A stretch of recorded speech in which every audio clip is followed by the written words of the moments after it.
とは言いながら、大阪の陣以来、刃の下をくぐるのまさに拙者16年ぶり。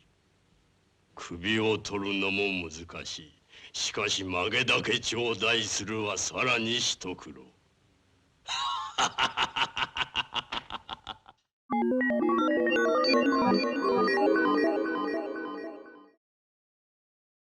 Hey everyone, it's Palydyn, and we kick off our top 10 list with Mega Man 3. And I've got a question. Was it the best of all the NES Mega Mans?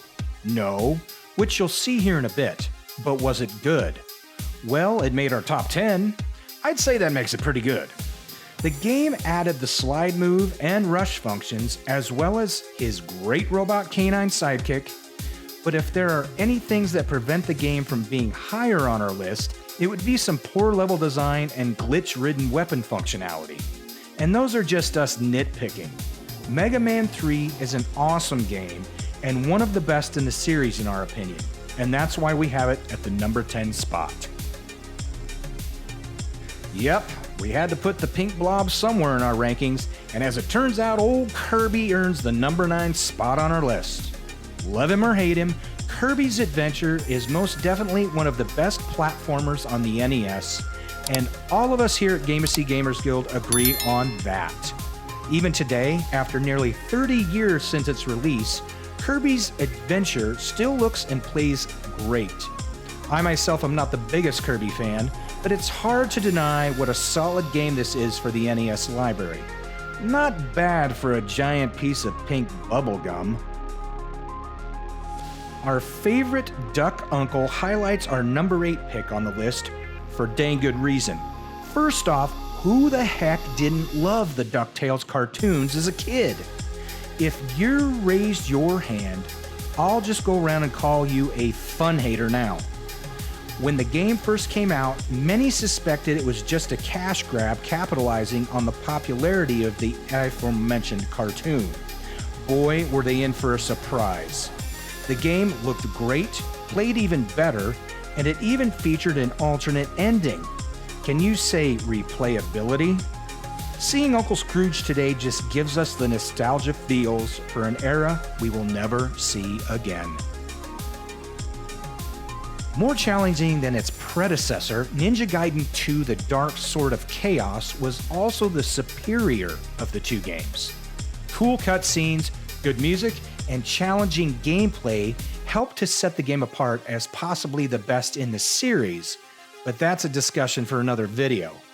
There was a lot of debate among the staff here as where to rank Ninja Gaiden 2, and after some heated discussions and hints at job security, we settled on the number 7 spot.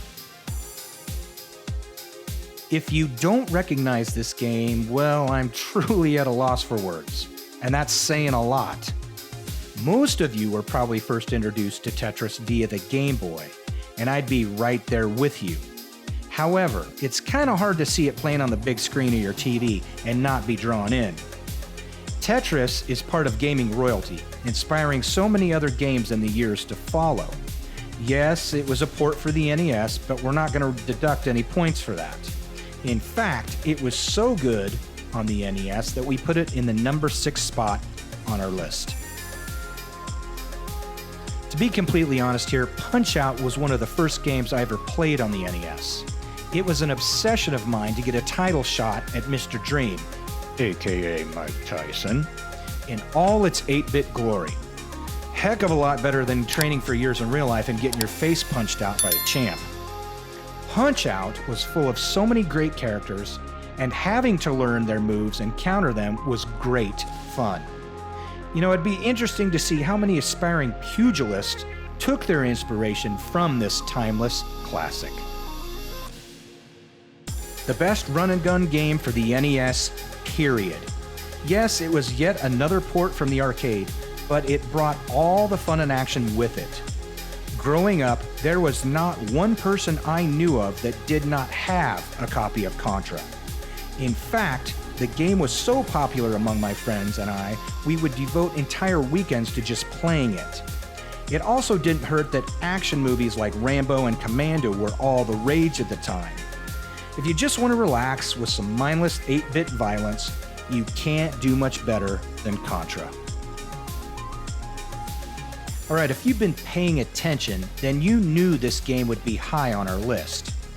Mega Man and the NES go hand in hand, but the debate whether 2 or 3 is better rages to this day. We say it's firmly number 2. And why do we say that, you ask? Because if Mega Man 3 is the original Star Wars, then Mega Man 2 is The Empire Strikes Back. It is a timeless classic of a game, nearly being the best platformer on the system. That is, if it wasn't for the number 2 game on our list. Which brings us to the best platform game on the Nintendo Entertainment System, and one of the best platform games ever made. Super Mario Bros. 3 rounded out the trilogy on the system and was by far the best of the 3. It took everything from the first 2 games and made them even better.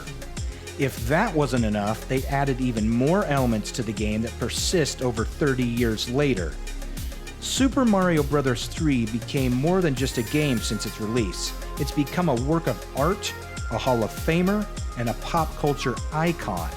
Without a doubt, one of the greatest video games of all time, and it still didn't make our top spot. Yep, our pick for the best game of the NES goes to none other than our buddy Link. To be honest, this decision was not arrived at lightly.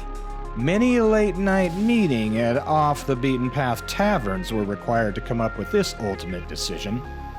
We even had 2 of our employees dress up as Mario and Link to settle this question of the ages in a winner-take-all cage match. Needless to say, we'll be hiring a new company plumber soon. I could go into all the details of what makes The Legend of Zelda so great, but I won't. If you're here watching this, you already know. Compared with the rest of the series, the original offered no hand-holding or get-out-of-jail-free cards. You had to work to beat it. A testament to changing times? That's a discussion for another day.